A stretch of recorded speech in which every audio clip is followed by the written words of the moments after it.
আসসালামু আলাইকুম। আজকে আপনাদের সাথে শেয়ার করব দারুণ একটা আমের আচারের রেসিপি। কোনো রকম রোদের ঝামেলা ছাড়া খুব সহজে আচারটা তৈরি করে নেওয়া যায়, আর খেতে এতটা মজার যা বলার মতো না।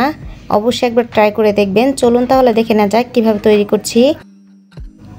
এর জন্য এখানে আমি মাঝারি সাইজের 6টা আম নিয়েছি। আমার হাতের কাছে বড় আম ছিল না, তাই আমি যে আমগুলো পেয়েছি সেগুলো দিয়ে আচার তৈরি করে দেখাবো। আপনারা চাইলে বড় আম দিয়েও তৈরি করে নিতে পারেন। আমগুলোর প্রথমে খোসা ছাড়িয়ে নিব। সবগুলো আমের খোসা ছাড়িয়ে নেওয়া কিন্তু হয়ে গেছে। এখন একটি ছুরির সাহায্যে ছোট ছোট করে কেটে নিব। আলু ভাজি যেভাবে কুচি করে নেয় সেভাবে কুচি করে নিলেই হবে। আপনারা চাইলে এই কাজটা গ্রেটারের সাহায্যে করতে পারেন। সবগুলো আম কিন্তু কুচি করে নেওয়া হয়ে গেছে। আমি দেখিয়ে দিচ্ছি কতটা পরিমাণ মোটা বা চিকন করে কেটে নিয়েছি। এখন দিয়ে দিচ্ছি হাফ কাপ পরিমাণ চিনি। এখন একটু নেড়ে চেড়ে চিনিটা মিশিয়ে নিচ্ছি। এই আমের আচারটা বানানোর জন্য কোনো রকমের পানি ব্যবহার করতে হবে না। আমেতে চিনি দেওয়ার কারণে এমনিতে পানি ছেড়ে দেবে।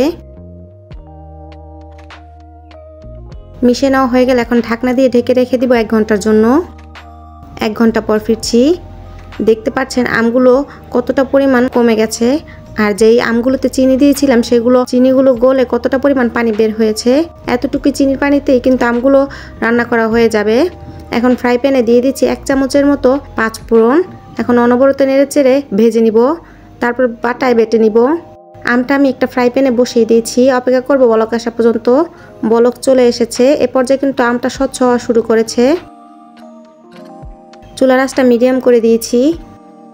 এখন দিয়ে দিচ্ছি হাফ চামচের মতো মরিচের গুঁড়া, হাফ চামচের চাইতে কিছুটা কম হলুদের গুঁড়া। এখন মিশিয়ে নিচ্ছি।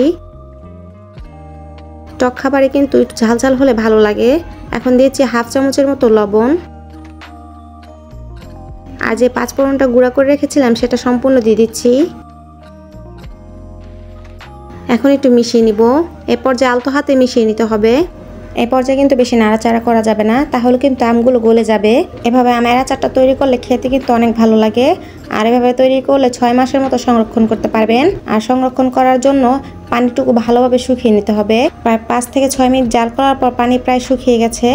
এখন চুলা থেকে নামিয়ে নিব। তৈরি হয়ে গেল দারুণ মজার আমের আচার। খুব সহজে রোদে শুকানোর ঝামেলা ছাড়া এই আচারটা কিন্তু তৈরি করে নেওয়া যায়, আর খেতে আলহামদুলিল্লাহ অনেক মজার। বাসায় একবার হলো এই আচারটা ট্রাই করবেন, সবাই কিন্তু অনেক পছন্দ করবে। ভালো লাগলে ভিডিওতে একটি লাইক দিবেন এবং প্লিজ আমার চ্যানেলটি সাবস্ক্রাইব করবেন। আর যারা সাবস্ক্রাইব করেছেন তাদেরকে অসংখ্য ধন্যবাদ। সবাই অনেক ভালো থাকবেন। আল্লাহ হাফেজ।